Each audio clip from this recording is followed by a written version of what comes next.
बेटा जैसे जीने के लिए पानी जरूरी है ना, ठीक वैसे ही टॉप करने के लिए एनसीईआरटी जरूरी है। पर सवाल ये उठता है कि इस एनसीईआरटी को कंप्लीट कैसे करें 90 डेज में। तो आज मैं आपको कुछ ऐसे ही स्टडी हैक्स बताऊंगी। तो सबसे बड़ी ब्लंडर मिस्टेक क्या करते हो आप, वन शॉट लेक्चर देखते हो, है ना, और वो भी कैसे देखते हो, लेटे लेटे देखते हो। ये आपकी बहुत बड़ी मिस्टेक्स है।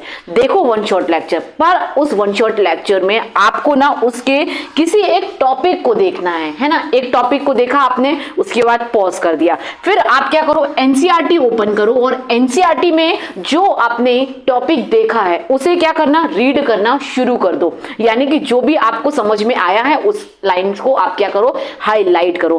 थर्ड स्टेप आप क्या करेंगे, नोटबुक लीजिए और उस नोटबुक में आप जो है आपने पढ़ा है ना, जो भी लाइंस आपने हाईलाइट किए उसे बुक से निकाले और नोटबुक में लिखना शुरू करें। इससे आपके सेंस ऑर्गन्स यूज हुए, क्या आपने रीडिंग करी, फिर उसके बाद आपने राइटिंग करी, तो यहां पर कुछ मतलब आप ब्रेन में स्टोर हो चुका है। उसके बाद आप नेक्स्ट प्रोसेस क्या करेंगे, सेम वे धीरे धीरे ऐसे करके आप अपना चैप्टर को कंप्लीट करेंगे। उसके बाद अब आपको एक्सरसाइज, है ना, एक्सरसाइज के क्वेश्चंस क्या करेंगे, सॉल्व करना शुरू करें। साथ ही अब आप क्वेश्चन बैंक लीजिए और क्वेश्चन बैंक के इसी चैप्टर, जो चैप्टर आपने पढ़ा है उसी के क्वेश्चंस निकालिए और उसे लगाना शुरू करिए।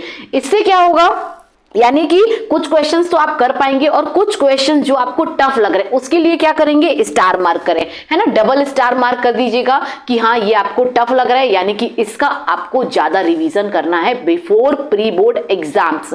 सो इस तरीके से आपकी एनसीईआरटी क्या है, कंप्लीट हो जाएगी। सेम प्रोसेस आपको सारे चैप्टर्स के लिए करने हैं, सारे सब्जेक्ट्स के लिए करने हैं। तो विद इन 90 डेज आप अपनी एनसीईआरटी क्या, वन शॉट लेक्चर भी देख लिए, आपने एनसीईआरटी भी कंप्लीट कर लिए, आपके खुद के नोट्स भी बन गए, आपने एक्सरसाइज भी कंप्लीट की और आपने क्वेश्चन बैंक भी धीरे धीरे है जो है लगा ली है ना।